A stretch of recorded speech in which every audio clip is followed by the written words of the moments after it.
Waktunya bersaat teduh dengan Tuhan melalui bacaan Alkitab 1 pasal sehari dalam kitab sajak dan nyanyian yang dinyanyikan oleh bangsa Yahudi, bahagian ketiga seri yang ke-28. Kitab Amsal pasal 28, lanjutan Amsal-Amsal Salomo yang dikumpulkan oleh pegawai-pegawai Hizkia. Mari baca Alkitab, mari dengar Alkitab, dan mari lakukan apa yang Allah firmankan di dalam Alkitab. Maka iman dan pengharapanmu tidaklah sia-sia. Tuhan Yesus, Allah Putra, Alfa dan Omega memberkati, dan Allah Roh Kudus akan menuntun untuk memahami. Salam kasih dan doa dari Rumah Produksi Endang Silitonga Tanjung Bible Audio Ministry.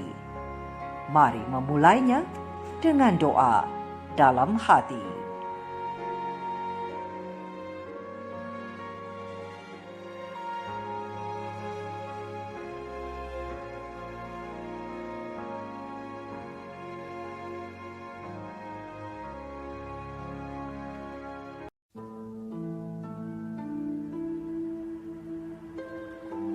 Orang fasik lari walaupun tidak ada yang mengejarnya, tetapi orang benar merasa aman seperti singa muda. Karena pemberontakan negeri banyaklah penguasa-penguasanya, tetapi karena orang yang berpengertian dan berpengetahuan tetaplah hukum.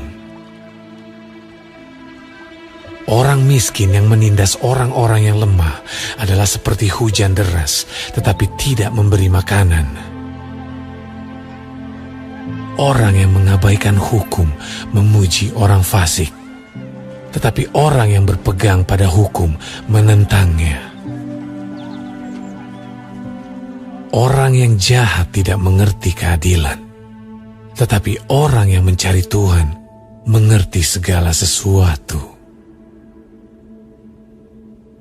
Lebih baik orang miskin yang bersih kelakuannya daripada orang yang berliku-liku jalannya sekalipun ia kaya. Orang yang memelihara hukum adalah anak yang berpengertian, tetapi orang yang bergaul dengan pelahap mempermalukan ayahnya. Orang yang memperbanyak hartanya dengan riba dan bunga uang mengumpulkan itu untuk orang-orang yang mempunyai belas kasihan kepada orang-orang lemah. Siapa memalingkan telinganya untuk tidak mendengarkan hukum, juga doanya adalah kekejian. Siapa menyesatkan orang jujur ke jalan yang jahat, akan jatuh ke dalam lubangnya sendiri. Tetapi orang-orang yang tak bercela akan mewarisi kebahagiaan. Orang kaya menganggap dirinya bijak, tetapi orang miskin yang berpengertian mengenal dia. Jika orang benar menang, banyaklah pujian orang. Tetapi jika orang fasik mendapat kekuasaan, orang menyembunyikan diri. Siapa menyembunyikan pelanggarannya tidak akan beruntung, tetapi siapa mengakuinya dan meninggalkannya akan disayangi. Berbahagialah orang yang senantiasa takut akan Tuhan, tetapi orang yang mengeraskan hatinya akan jatuh ke dalam malapetaka. Seperti singa yang meraung atau beruang yang menyerbu, demikianlah orang fasik yang memerintah rakyat yang lemah. Seorang pemimpin yang tidak mempunyai pengertian, keras penindasannya. Tetapi orang yang membenci laba yang tidak halal, memperpanjang umurnya. Orang yang menanggung darah orang lain akan lari sampai ke liang kubur. Janganlah engkau menahannya. Siapa berlaku tidak bercela akan diselamatkan, tetapi siapa berliku-liku jalannya akan jatuh ke dalam lubang. Siapa mengerjakan tanahnya akan kenyang dengan makanan, tetapi siapa mengejar barang yang sia-sia akan kenyang dengan kemiskinan. Orang yang dapat dipercaya mendapat banyak berkat, tetapi orang yang ingin cepat menjadi kaya tidak akan luput dari hukuman. Memandang bulu tidaklah baik, tetapi untuk sekerat roti orang membuat pelanggaran. Orang yang kikir tergesa-gesa mengejar harta dan tidak mengetahui bahwa ia akan mengalami kekurangan. Siapa menegur orang akan kemudian lebih disayangi daripada orang yang menjilat. Siapa merampasi ayah dan ibunya dan menyangka bahwa itu bukan suatu pelanggaran, ia sendiri adalah kawan si perusak. Orang yang loba menimbulkan pertengkaran, tetapi siapa percaya kepada Tuhan diberi kelimpahan. Siapa percaya kepada hatinya sendiri adalah orang bebal, tetapi siapa berlaku dengan bijak akan selamat. Siapa memberi kepada orang miskin tak akan berkekurangan, tetapi orang yang menutup matanya akan sangat dikutuki. Jika orang fasik mendapat kekuasaan, orang menyembunyikan diri. Tetapi jika mereka binasa, bertambahlah jumlah orang benar.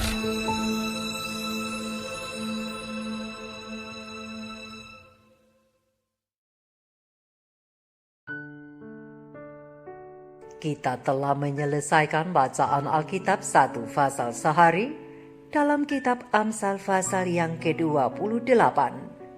Sedikit perenungan melalui fasal ini tentang kumpulan Amsal-Amsal Salomo yang dikumpulkan oleh pegawai-pegawai Hizkia, yang pada hari ini mengajak kita untuk mengetahui syarat mendapatkan pengampunan Allah dengan ayat panduan terang besar Alkitab, Amsal 28 ayat 13 yang berbunyi, "Siapa menyembunyikan pelanggarannya tidak akan beruntung, tetapi siapa mengakuinya dan meninggalkannya akan disayangi."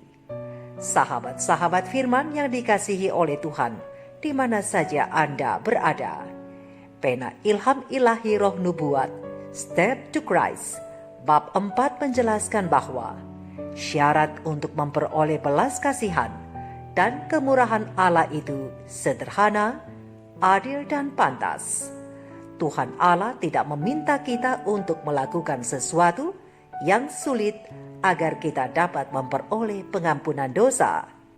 Kita tidak perlu melakukan ziarah yang panjang dan melelahkan atau melakukan penebusan dosa yang menyiksa hati agar jiwa kita dihargai oleh Allah di sorga untuk menebus pelanggaran-pelanggaran kita.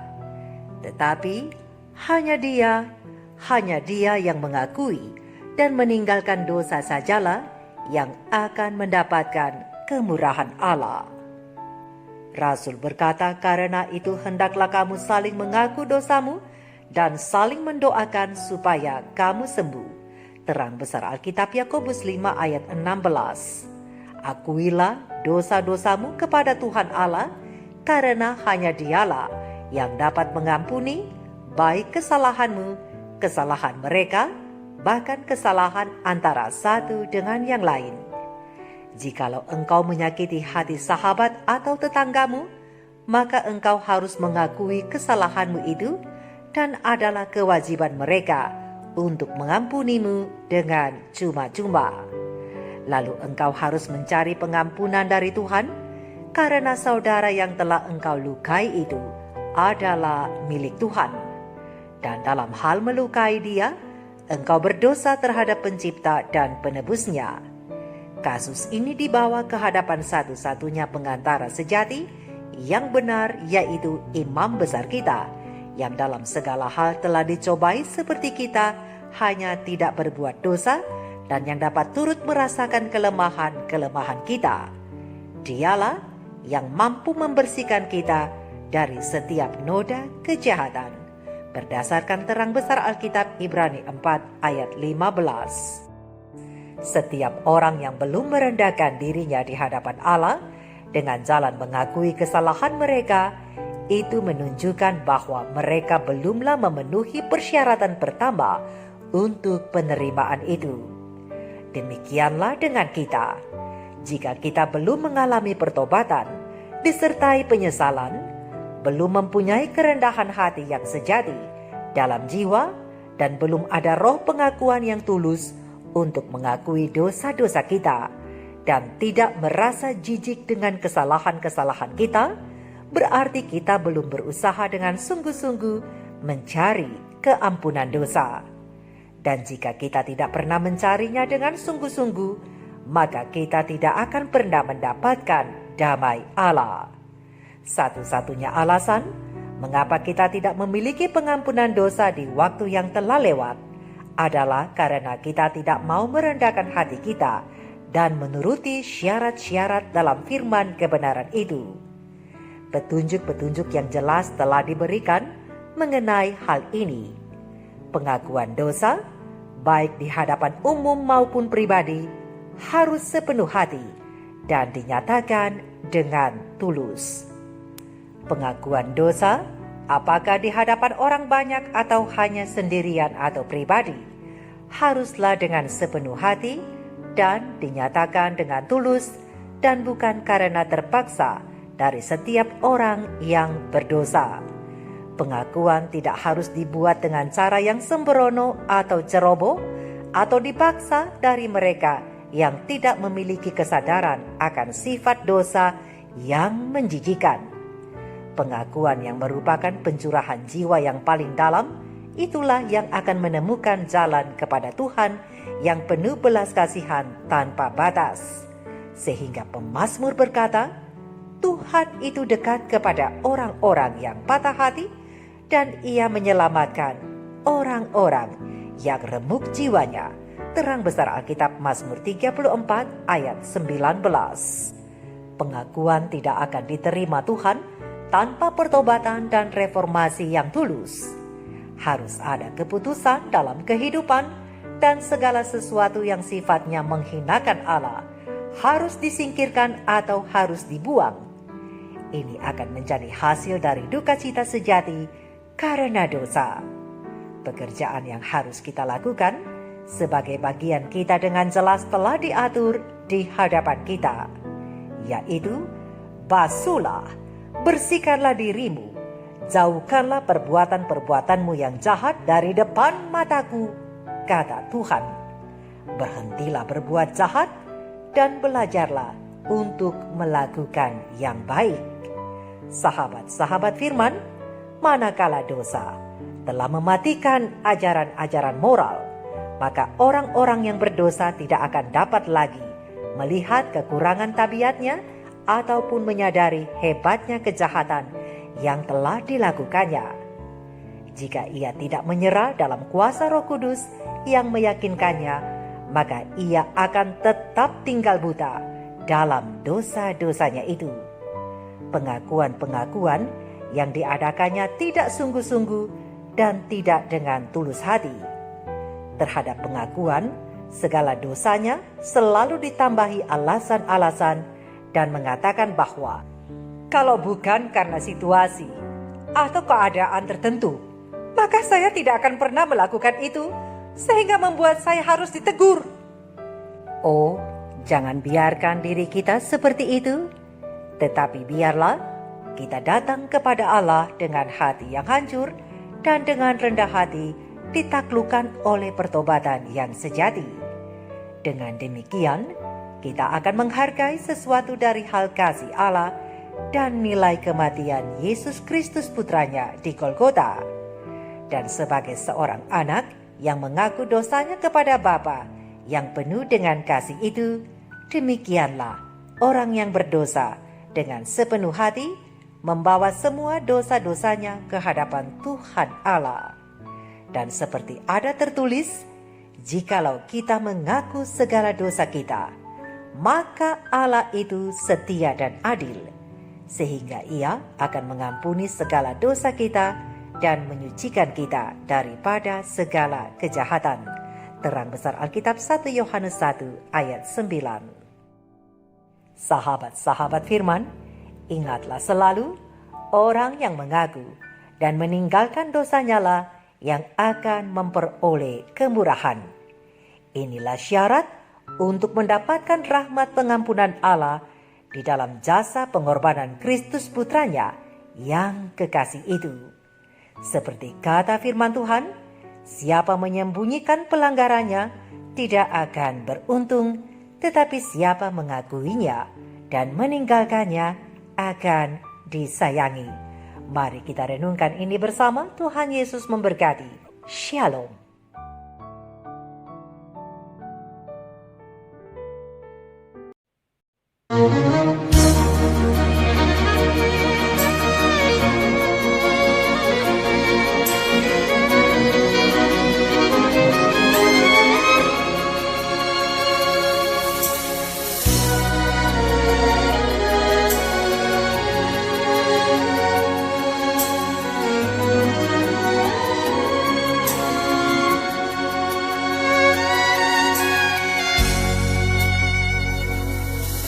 Siapa yang tak pernah berbuat dosa? Siapa yang tak pernah berbuat salah?